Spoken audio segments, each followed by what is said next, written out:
성도 여러분 안녕하십니까? 이 새벽 시간에 하나님의 말씀을 함께 나누고 또 기도하기 위해 참여하신 모든 성도님들을 진심으로 환영합니다. 하나님께서 이 말씀에 참여하는 모두에게 귀한 은혜를 허락해 주시기를 소망합니다. 이번 한 주는 교회와 율법이라는 주제로 말씀을 함께 살펴보겠습니다. 먼저 하나님의 말씀 요한계시록 14장 12절의 말씀을 보도록 하겠습니다. 성도들의 인내가 여기 있나니 그들은 하나님의 계명과 예수에 대한 믿음을 지키는 자니라. 인간이 죄를 범함으로 타락을 하게 된 이후에 하나님께서는 아담과 하와에게 예수 그리스도가 이 땅에 오실 것을 알려주셨습니다. 그리고 우리를 대신하여 죽으심으로 우리를 다시 잃어버린 에덴 동산으로 회복시켜 주실 것임을 약속하여 주셨습니다. 에덴 동산 밖에서 살게 되었던 아담과 하와는 이 사실을 그의 자녀들에게 반복적으로 가르쳐 주었을 것입니다. 그러나 아벨과 같이 이 사실을 잘 받아들이고 믿는 자녀들도 있었지만 가인처럼 하나님에 대하여 불평하고 믿지 않는 자녀들도 있었습니다. 그런데 시간이 지나면서 하나님을 신뢰하고 따르는 무리보다는 하나님의 약속을 믿지 않고 반역하는 무리들이 더 많이 생겨나게 되었습니다. 그러므로 사탄은 세상의 모든 사람들을 타락시켜서 이 구원의 약속을 알고 있는 사람들을 몰살시키려고 최선의 노력을 다 기울이게 되었죠. 그래야만 이 세상에서 구원받는 사람이 한 명도 생기지 않게 될 것이기 때문이었습니다. 그러나 하나님께서는 이 약속의 기별이 영원히 묻히는 것을 허락하지 않으실 것이었습니다.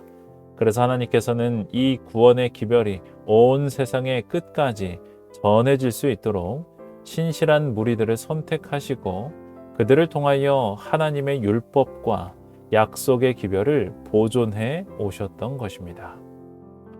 우리는 이번 한 주 하나님의 율법과 또 그분의 약속이 온 시대를 통하여 어떻게 보존되고 전달되어 왔는지를 그 역사를 한번 추적해 보도록 하겠습니다. 마치 계주의 주자가 다음 주자에게 바통을 넘겨주듯이 이 하나님의 율법을 옹호하고 보존했던 무리들이 어떻게 이 다음 세대들에게 그러한 기별들을 전달해서 오늘에 이르게 되었는지 함께 살펴보도록 하겠습니다. 오늘은 아담과 노아까지라는 주제로 말씀의 은혜를 나누고자 합니다. 먼저 아담에서 노아까지 하나님의 율법을 보존하고 지켰던 무리들에 대하여 살펴보겠습니다. 이 모든 것이 아담과 하와의 죄로부터 시작이 되었는데요. 아담과 하와가 죄를 짓기 전에도 율법은 여전히 존재를 했었습니다. 그러나 그들은 그 율법의 세부적인 내용을 다 알 필요가 없었는데요.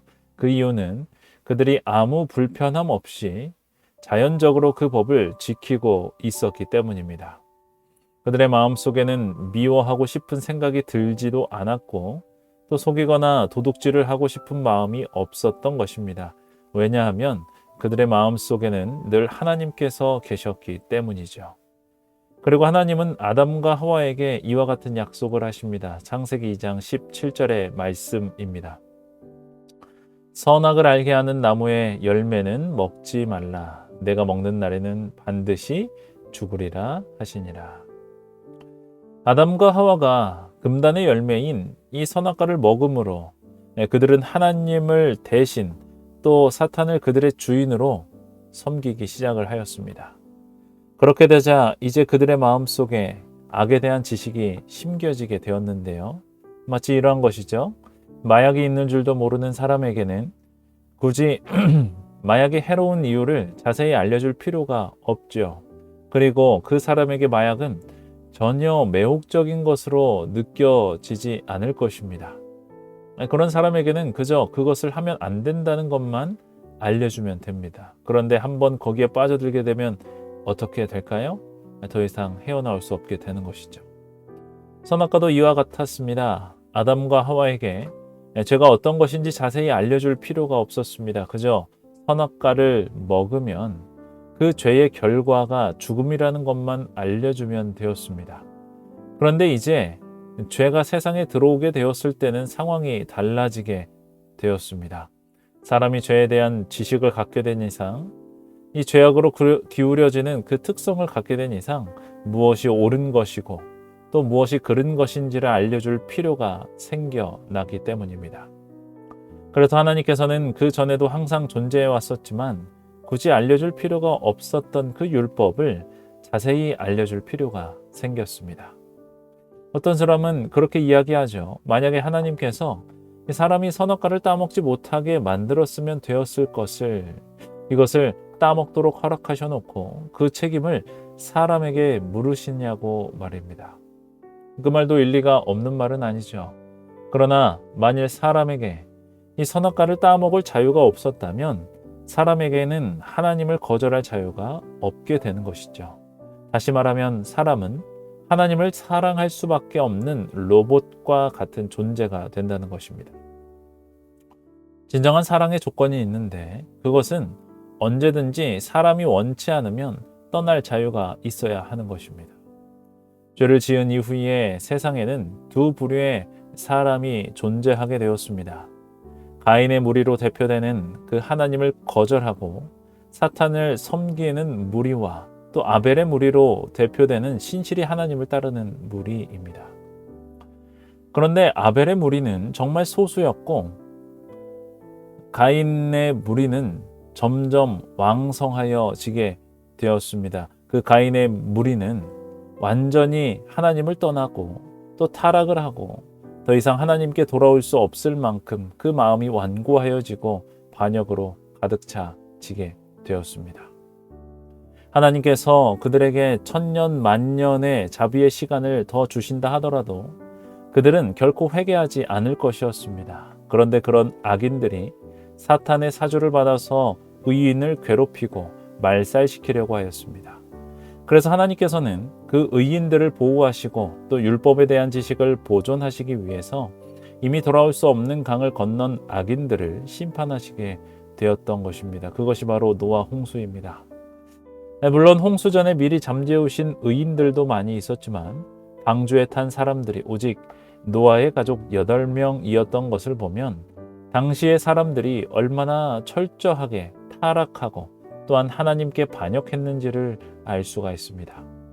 당시 사람들은 기본적으로 700년, 800년은 살았죠. 그런데 그렇게 오래 사는 것이 오히려 사람들을 더 깊이 타락하게 만들었습니다. 반역이 더 깊어지고 죄가 더 깊어지게 되었던 것이죠. 아마 그래서 하나님께서는 홍수 이후에 여러 가지 여건들을 통해서 인간의 수명을 단축시킨 것이 아닌가 생각이 들게 됩니다. 사랑하는 성도 여러분, 사람은 자유의지를 가지고 창조가 되었습니다. 그런데 그로 말미암아 죄가 시작이 되었고 그 자유의지를 가지고 사람들은 타락의 길로 들어서게 되었습니다. 그리고 오직 노아의 가족들만이 구원을 얻게 되었습니다. 이것은 그때나 오늘이나 마찬가지인데요. 결국 자유의지를 가지고 하나님을 신실히 따르고 선택하는 사람들에게만 구원이 있게 될 것입니다. 우리 모두가 꼭 그 구원의 반열에 들어서게 되는 무리가 되기를 간절히 소망하며 오늘의 말씀을 마치겠습니다. 오늘의 개인 기도의 제목을 함께 나눕니다. 이 기도 제목을 가지고 함께 기도해 주시기를 간절히 바랍니다. 제가 기도하고 개인 기도 시간을 갖도록 하겠습니다. 하늘에 계신 하나님 아버지, 오늘 아담에서 노아까지 죄가 시작되고 그 죄가 만연해져서 어떻게 심판이 오게 되었는지 그러한 모든 것들을 우리가 함께 살펴보게 되었습니다. 우리에게 자유를 허락하시고 또한 우리에게 선택권을 허락해 주신 하나님, 우리가 진정으로 하나님을 찾을 수 있게 해주심에 참으로 감사드립니다. 우리의 자유를 세상의 유혹을 선택하는 것에 사용하지 아니하고 그 유혹에 얽매여져서 노예가 되어서 그것을 어쩔 수 없이 선택하는, 죄를 선택하는 삶을 살아가는 것이 아니라 그것으로부터 벗어나 하나님을 선택하는, 의를 선택하는 귀한 삶을 우리 모두가 함께 살아가도록 인도하여 주시옵소서. 예수 그리스도의 이름으로 간절히 기도드립니다. 아멘. 이 시간 기도의 시간을 갖도록 하겠습니다. 하나님과 함께 동행하는 거룩한 생애 되시기를 바랍니다. 기도하겠습니다.